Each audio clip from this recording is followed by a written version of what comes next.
Let us face, without panic, the reality of our times. The fact that atom bombs may someday be dropped on our cities. And let us prepare for survival, for understanding the weapon that threatens us.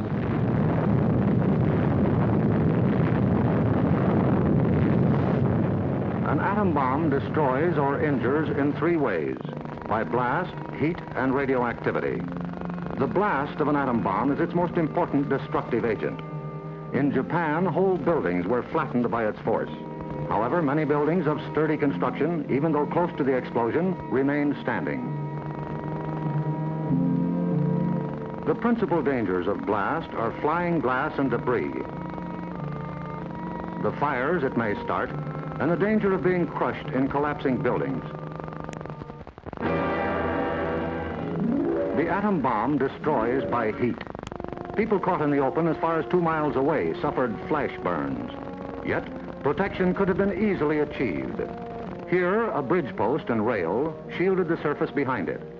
Any solid material afforded similar protection.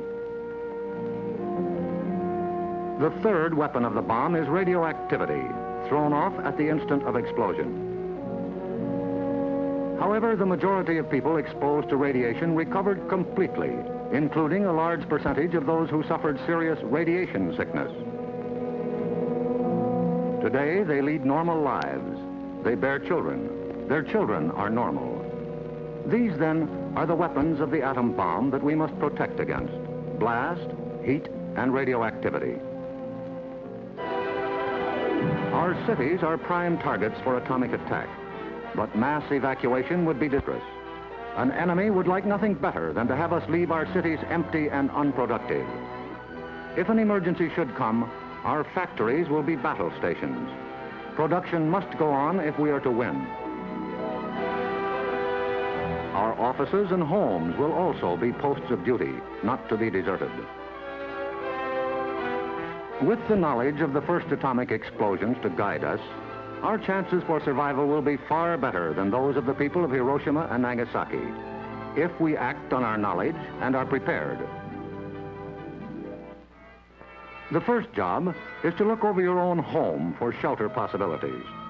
If you live in a private home that is well built, the cellar is the safest place to be. The lower you get, the more barriers there are likely to be against blast, heat, and radioactivity. Select the basement wall nearest the probable target area of your city. If the house is blown over, it will most likely fall away from this wall. If you have a workbench or strong table big enough to get under, move it into your shelter area near a wall or strong supporting column. If the time comes when you actually have to take shelter, lie under the table.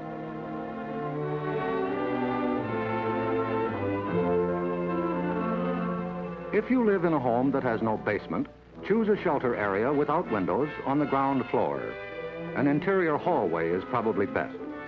In time of emergency, the shelter area should be cleared of mirrors and other objects that might cause injury. If you live in an apartment house, rules for taking shelter will be posted in your building. Learn them. Also, learn the location of public shelters in areas where you work or frequently visit. There are many things you can begin doing right now. Fireproof housekeeping is one, so clean up that attic. Keep waste in covered containers. Don't let trash pile up in the yard. Set aside a small supply of canned goods. They're safe from radioactivity. Have a good flashlight on hand. Electric lights may go out. Keep a first aid kit and learn how to stop bleeding. Make a habit of keeping a bottle of fresh water handy. A radio will be important for receiving vital instructions.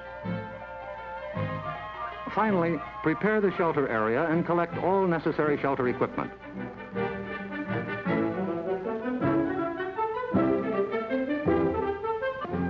In case of an actual raid or test drill, the alert will be a warbling siren blast lasting 3 minutes.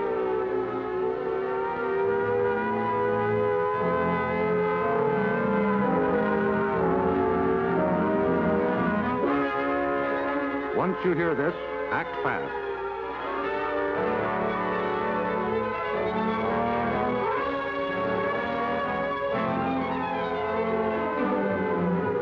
pull down the shades or blinds and close the drapes against flying glass. Turn off the burners of your gas or electric stove. Disconnect any heating elements, such as electric irons, hot plates, or bathroom heaters.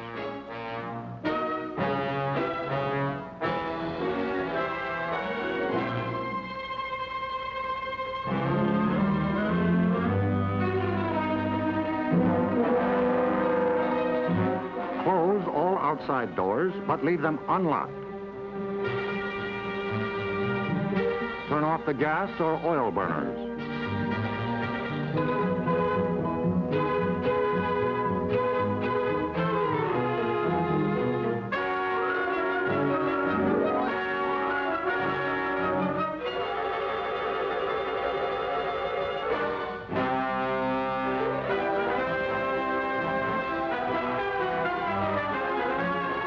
Taking shelter may be a race against time, even when you have some advance warning.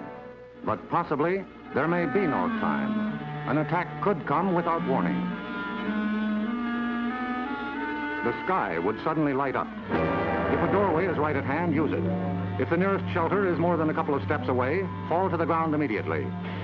Flying glass and debris are immediate dangers, so stay where you are until you're sure it's safe to move.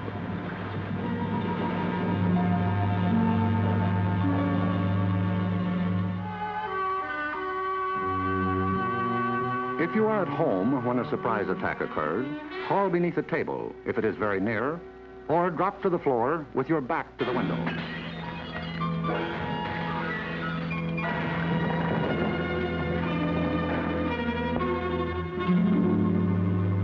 The immediate danger is over in about a minute, unless the explosion occurred near the ground or water.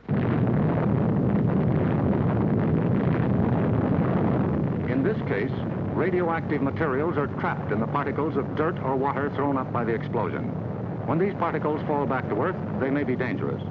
So get indoors immediately after a ground-level explosion. Cover broken windows against radioactive dust with blankets or cardboard.